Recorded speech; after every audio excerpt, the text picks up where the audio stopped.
Hola chicos, ¿cómo están? Bon, je vais essayer de faire en sorte que ma vidéo ne soit pas trop longue, alors je vais aller droit au point. Cette semaine, je veux qu'on fasse une révision de ce qu'on a vu depuis le début de la troisième étape. OK?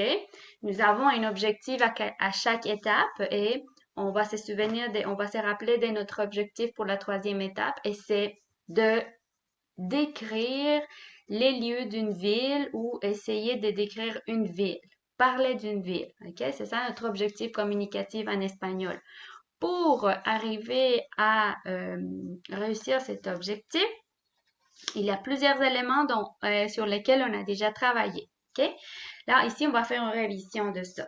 Je l'écris ici. Je fais des petites fiches pour que ça soit pas trop long. Alors, notre révision va porter sur los lugares de la ciudad, el verbo hay, ¿ok? Le mot mucho, poco y muy, y los adjetivos para describir una ciudad, ¿ok? Ça, c'est le plan de notre révision. Je vais commencer par les lieux de la ville, OK? Dans les premières choses qu'on a fait, qu'on a travaillé pour, euh, pour, euh, pour l'espagnol de la troisième étape, ¿ok? Entonces, los lugares de la ciudad, ¿ok? Le vocabulaire de los lugares de la ciudad, nous pouvons le travailler de plusieurs manières, OK? Il y a une chanson sur Rocalingua que tu peux écouter, puis dans laquelle les lieux de la ville sont nommés. Tu peux aussi faire les jeux de mémoire sur Rocalingua, OK? Aussi, la première activité envoyée par CISO depuis la pause de l'école, c'est une activité où est-ce qu'on identifie les lieux de la ville, OK? Je ne sais pas si vous l'avez vu sur Rocalingua, mais aussi, tu peux faire un bricolage, OK? Pour écrire les lieux de la ville, puis essayer de te rappeler des noms de la ville, OK? Aussi, je vous ai donné un mot caché, OK? Pour pratiquer les lieux de la ville. Alors, le vocabulaire, tu cherches la manière dont tu te sens le plus à l'aise de la pratiquer. Est-ce que tu fais un mot caché? Est-ce que tu réécoutes l'audio que j'ai envoyé? Est-ce que tu fais les bricolages? Tu choisis. OK? Je continue. Alors, le vocabulaire des lieux de la ville. Maintenant, le verbe I. OK? Ce verbe, on l'avait déjà travaillé au début de l'année. OK? OK? Et en français, ça équivaut au verbe il y a. OK? Alors, pour l'utilisation, c'est presque la même du verbe il y a en français. OK? J'ai des exemples de phrases, des mots, des questions qu'on a déjà travaillé, puis qu'on vient de travailler avec le thème de la ville. Alors, ¿cuántos niños hay en la clase de tercero? Combien d'enfants il y a? ¿Cuántos niños hay en la clase de tercero? Hay 22. Il y a 22. OK? C'est des exemples. Maintenant, comment on a travaillé le verbe dans le thème de la ville? C'est pour parler de l'existence d'un lieu dans une ville.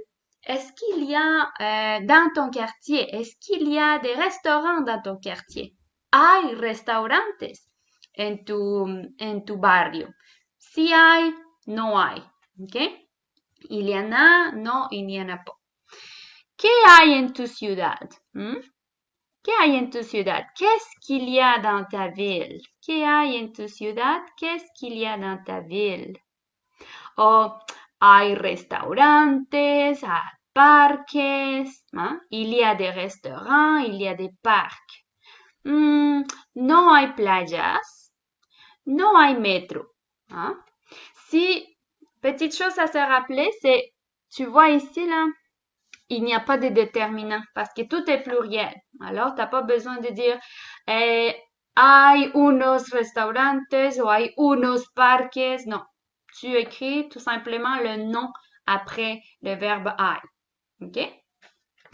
Si tu veux te pratiquer à utiliser les verbes hay, OK? Je j'ai écrit des questions ici. Tu pourrais juste mettre pause à la vidéo, écrire les questions, puis les répondre après, si tu veux pratiquer ça. Alors, ¿cuántos chicos hay en tu casa? ¿Cuántas chicas hay en tu familia? ¿Qué hay en la cocina? ¿Qué hay en la sala? OK? Parfait. Comme ça, tu pourrais pratiquer le verbe. Après ça, on n'a pas parlé beaucoup. J'ai juste envoyé une fiche de travail. On n'a pas parlé beaucoup de ce mot-là qu'on a tendance à mélanger en espagnol. OK? Alors, mucho, poco y muy. OK? Mucho, poco y muy. Alors, comme vous voyez ici, là, mucho, OK, mucho, c'est un mot qui peut changer. Hein? Qu'est-ce que ça peut faire que le mot change? Pourquoi le mot va changer? Ben, le mot va changer à cause du nom qui va aller après. Alors, je peux dire, dans l'exemple ici, j'ai dit, en Chicoutimi hay muchas heladerías. Muchas. Alors, si tu vois, muchas s'accorde avec heladerías. ¿Ok? Hay muchas heladerías, femenino plural, femenino plural. ¿Ok? Même chose dans les autres exemples. ¿Ok? En Québec, hay muchos lagos. Alors, os lagos. Masculino plural, masculino plural. ¿Ok? En Saguenay, hay mucha nieve. ¿Ok? Peut-être que tu ne te souviens pas, puis parce que c'est une exception, nieve, elle finit pas par A, mais c'est un nom féminin. Alors, et c'est un nom singulier, alors je vais utiliser mucha. Entonces, en Saguenay hay mucha nieve. En mi barrio hay pocas tiendas, ¿ok?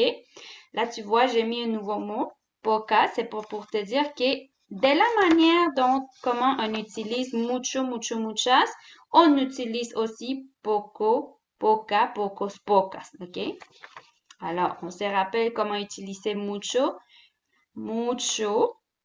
Après mucho, je vais mettre un nom. Hein?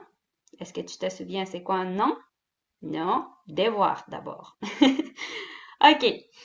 Après ça, muy. OK, tu vois muy ici? Alors, muy va être suivi d'un adjectif, pas un nom. Alors, est-ce que tu sais c'est quoi un adjectif? Oui, non. Ben, il faut le revoir d'abord. OK. Alors, j'ai des exemples ici pour comment utiliser muy. OK? Muy, comme tu peux le voir, je n'ai pas besoin de l'accorder. OK? Pas besoin de l'accorder avec l'adjectif. Je pourrais dire aussi, mi barrio es muy bonito. Je pourrais dire, j'ai pas écrit des mots au pluriel, je viens de penser à ça. Je pourrais aussi dire, mis amigos son muy amables. OK? Tu as entendu le S dans mes noms puis mes adjectifs, mais j'ai pas changé mon muy. Muy, il ne change pas. OK? Chicoutimi es una ciudad muy bonita. Medellín es una ciudad muy grande. OK? Tantôt, je vais préparer une activité d'exercice pour que tu puisses pratiquer comment utiliser mucho y muy. OK? Bon, finalement, pour les adjectifs, OK? C'est notre dernière partie. Ça aussi, cette feuille, je vais la mettre sur ça. Les adjectifs, ben, c'est des mots qui nous aident à décrire les choses. Dans ce cas, dans notre thème, c'est la ville. OK? Voici des mots qui peuvent être utilisés pour décrire une ville. Alors, grande, feo, antiguo, sucio, tranquilo, bonito, limpio, pequeño, ruidoso, moderno. Ici, dans la feuille, tous mes mots sont écrits au singulier et au masculin. OK? je vais pas expliquer tout de suite l'activité qui va être mise sur CISO avec cet exercice parce que je veux te dire qu'est-ce que ça veut dire chaque mot en français. OK? Alors, grande, je suis sûre que tu le connais déjà, grand.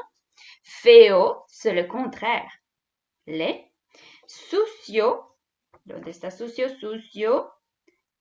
Sale. Tranquilo, un endroit tranquille. Bonito, beau. Ruidoso, bruyant. Limpio, propre. Pequeño, petit. Moderno, moderne. Ok, antiguo, vieux, quelque chose de vieux. Une ville, una ciudad antigua, c'est une ville très vieille. Ok?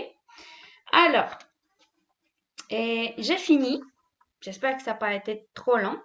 Euh, Quand tu veux réviser une de ces notions, tu peux revoir la vidéo. Cette semaine, c'est ça, c'est la pratique.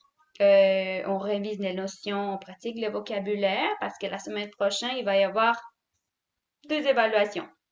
Ça va bien aller, je suis sûre. Alors, je viens de vous entendre sur Zoom et on s'est dit que on allait privilégier les activités d'expression orale. Alors, probablement qu'une de ces évaluations va être quelque chose dans lequel vous allez devoir parler. OK? J'ai hâte de voir tout ça et je vous souhaite bon succès avec l'espagnol. Continuez à travailler fort. Vous êtes vraiment bon. Je suis fière de vous et je vous admire. C'est vraiment très courageux et je vous aime. Bye bye.